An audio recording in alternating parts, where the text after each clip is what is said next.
بسم الله الرحمن الرحيم الحمد لله والصلاة والسلام على رسول الله. We'll continue reading from Imam Al-Ghazali's The Jews of the Qur'an, in fact, the Jews and the Pearls. This is the second part of this book, Jawahir al-Quran wa Durr. And we have been reading from Surah Al-Baqarah.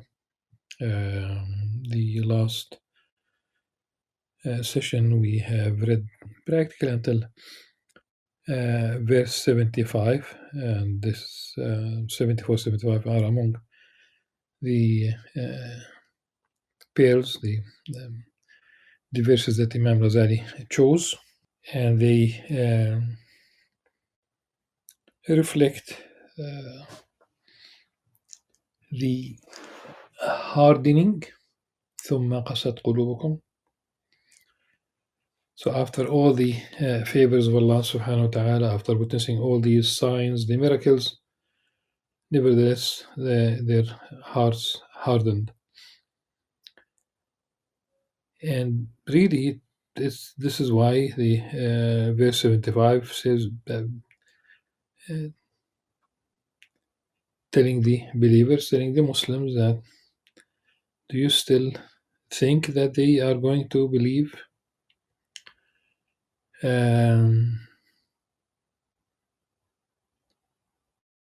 While a group of them were they used to listen to revelation, and then they would alter what they listen.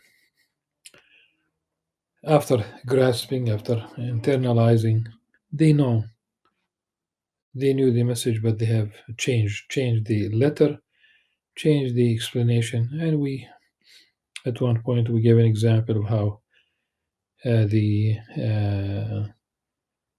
is not attesting to the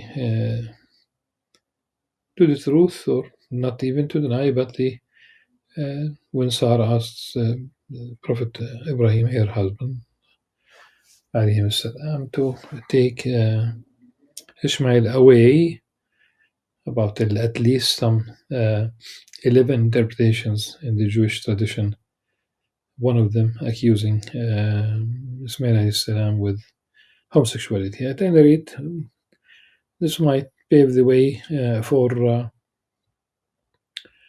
verse 83. This is what comes after 75 terms of selection. وإذ أخذنا ميثاق بني إسرائيل لا تعبدون إلا الله وبالوالدين إحسانا وذي القربى واليتامى والمساكين وقولوا للناس حسنا وأقيموا الصلاة وآتوا الزكاة ثم توليتم إلا قليلا منكم وأنتم معرضون. And remember when we took a covenant from the children of Israel stating, worship none but Allah, none but God, be kind to parents, relatives, orphans, and the needy, speak kindly to people, establish prayer, and pay almsgiving. They pay the alms tax, zakah. Really, the translating zakah into almsgiving, that's fine. Tax is a bit, it's problematic, I would say. It's not a tax.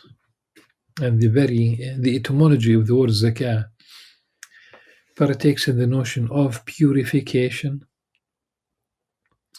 So when you give money to the needy, you are purifying the money that you keep. And there's a certain set on the conditions.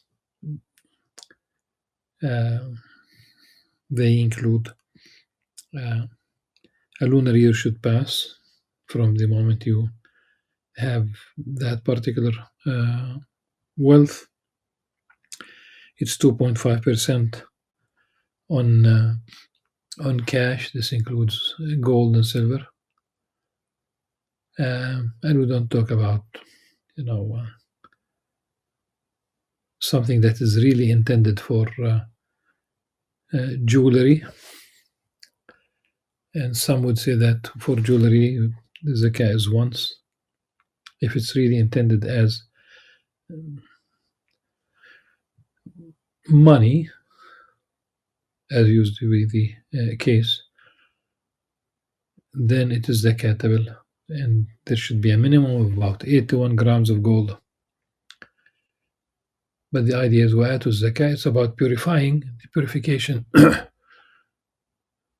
the purification of the money that you keep.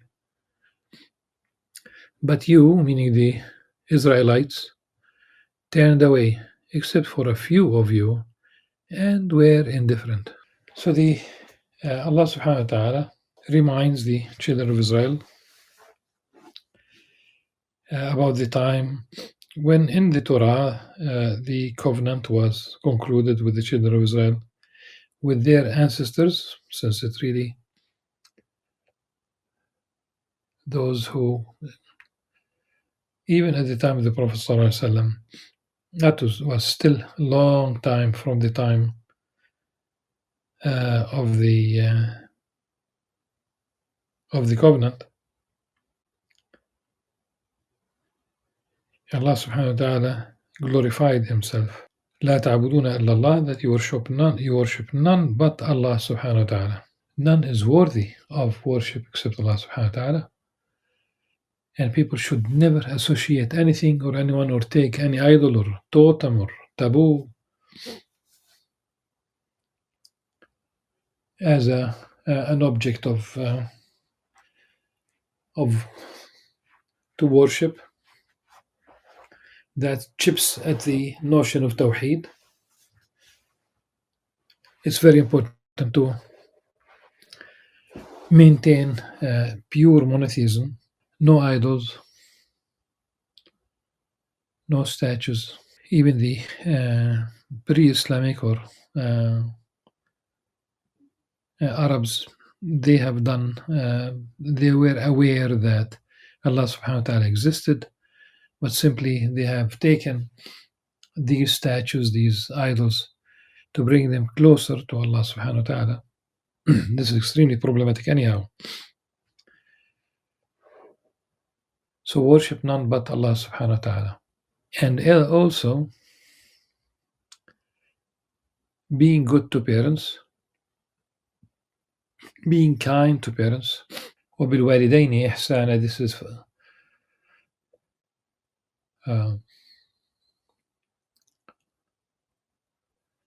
if we speak about walidain, the origin is walida. So the two parents, we have two words in Arabic for parents. One comes from walida, the mother. So the parents, the origin of parents in one of two cases comes from the mother, al-walidain, from walida.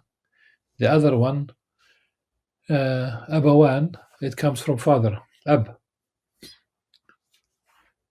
And walida is the one, literally is the one who gave birth. And that's interesting how we have these two words in Arabic for parents. One is the rooted in the mother, the one who gave birth, and the other one is rooted in the father. The Qur'an elsewhere says that you should not say "uff." Sometimes in English they say something quite similar to "uff," which is mentioned in the Quran. Do not say to your parents "uff." Do not complain. And in English sometimes they say "huffing." I don't know whether this is rooted in Arabic.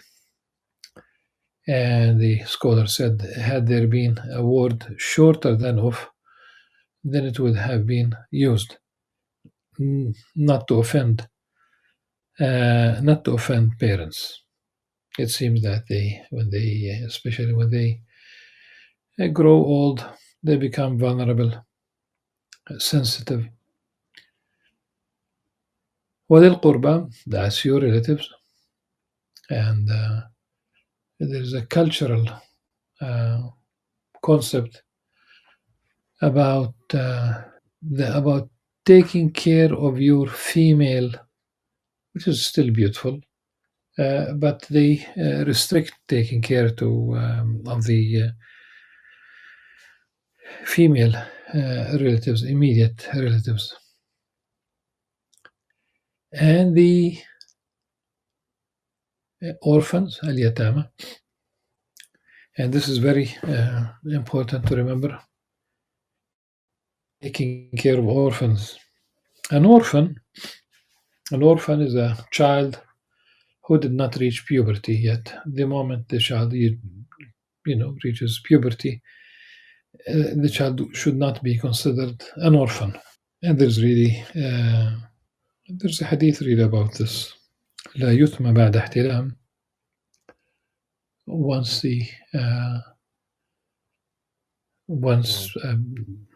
a boy, for example, reaches puberty, he is not considered an orphan.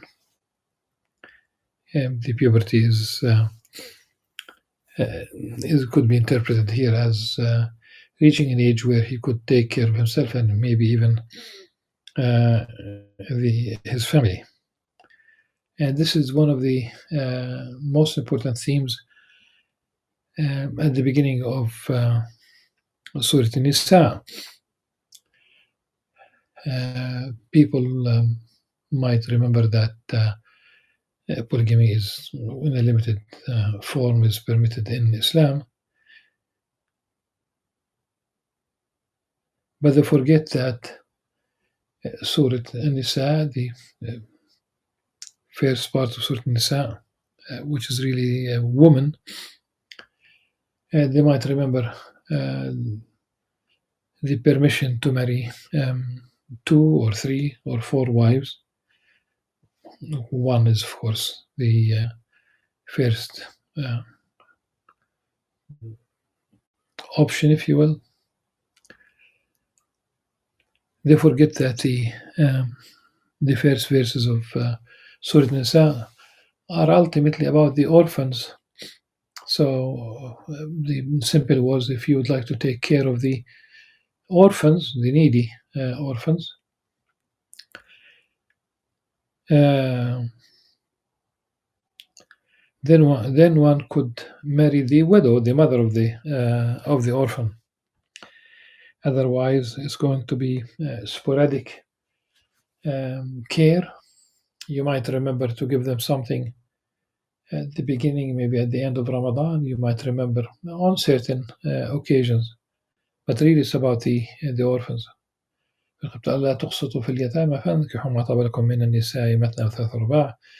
If you think that you'll be unjust somehow for not taking care of the orphans, then do marry. Here we have the 2 or 3 or 4. The social services, the whatever financial resources they have, that's not the only thing that they should care about. There's when the Prophet ﷺ said that as part of his sunnah is to wipe the with your hand the head of an orphan child. It means that there are certain psychological needs. Not everything is a loaf of bread. And one of the things that I would like to say at this stage is the covenant with them is to take care of the orphans. They are creating orphans beyond anyone's imagination today. At this moment, really, we talk about almost 43,000 victims of the war on Gaza, this genocide, and more than 102,000 injured, maimed for life. So they are creating orphans. To say that they take care of the orphans is an oxymoron, contradictory in nature. And the needy, masakin. And at the stage by forcing ethnic cleansing is uh, one of the most immoral acts.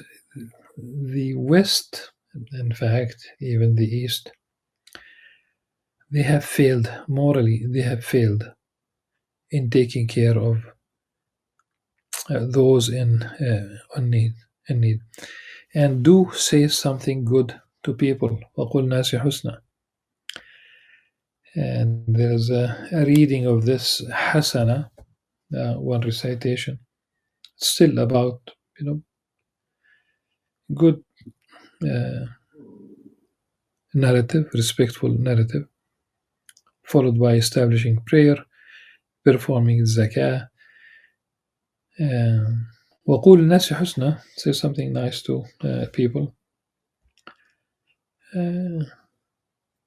الكلمة الطيبة صدقة. A good word is a good deed. And there's a verse of poetry attributed to Al-Mutanabbi where practically he says if you don't have food for the needy people, if you don't have gifts really for them, the least you can do is having that a good word, let's say, a beautiful narrative. And we know that a smile goes a long way. And the Prophet ﷺ said that tabassuk fi wajhik sadaqah, your smile in the face of your brother is a good deed. Then they do have the establishing prayer and performing zakah, and many times they show up together.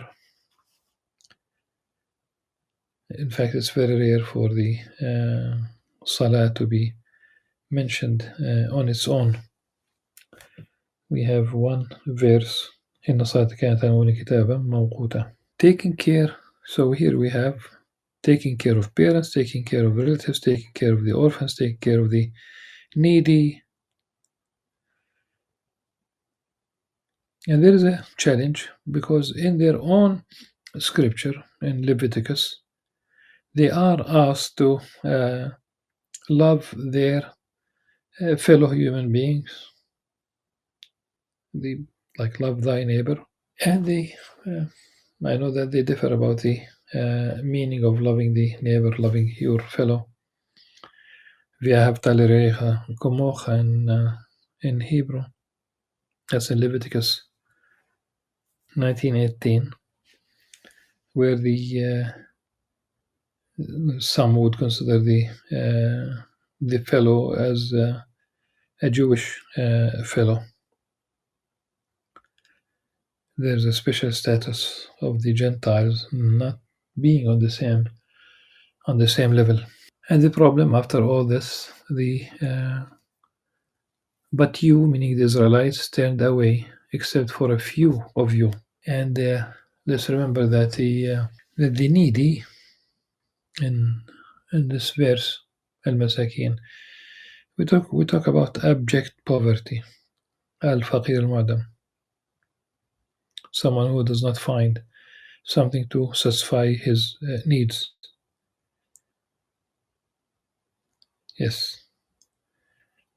And the etymology of al-masakin really partakes in the notion of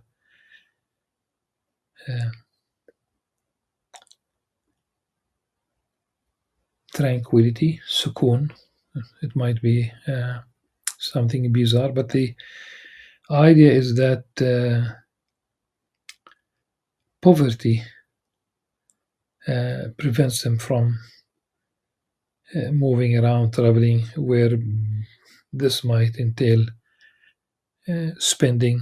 Part of the covenant, which is not selected, really it's between verse 83 all the way to verse 112. where the next verse 112 is بلى من أسلم وجهه لله ومحسن فله أجره عند ربه ولا خوف عليهم ولا هم يحزنون. But no, whoever submits themselves to Allah, to God, and does good will have their reward and their Lord, or with their Lord really. And there will be no fear for them, nor will they grieve. But one needs to submit to the will of Allah subhanahu wa ta'ala. Submission along with good deeds, beautiful deeds, muhsin from husn, and they will have their reward with their Lord. And there will be no fear for them, nor will they grieve. The next, before and after this particular verse, they said, the people of the book, that only Jews and Christians will enter. They can claim a place in paradise. They will be the only ones who will enter paradise, and that's wishful thinking. تلك أمانيهم. These are their desires. So, O Prophet, implied, show me your proof if what you say is true. After mentioning the verse about submitting to Allah subhanahu wa ta'ala and doing good, and that they will have their reward with their Lord, we have a verse where it says that the Jews say the Christians have nothing to stand on, and the Christians say the Jews have nothing to stand on. Although both recite the scriptures, and those pagans who have no knowledge say the same about people of faith. Surely Allah will judge between them on the day of judgment. Now we'll stop right here, inshallah, and we'll continue with reciting, with commenting on Imam Al-Ghazali's selection from Surah Al-Baqarah. Until then, subhanakallah wa bihamdik, ashhadu an la ilaha illa anta, astaghfiruka wa atubu ilaik. Assalamu alaikum wa rahmatullahi wa barakatuh.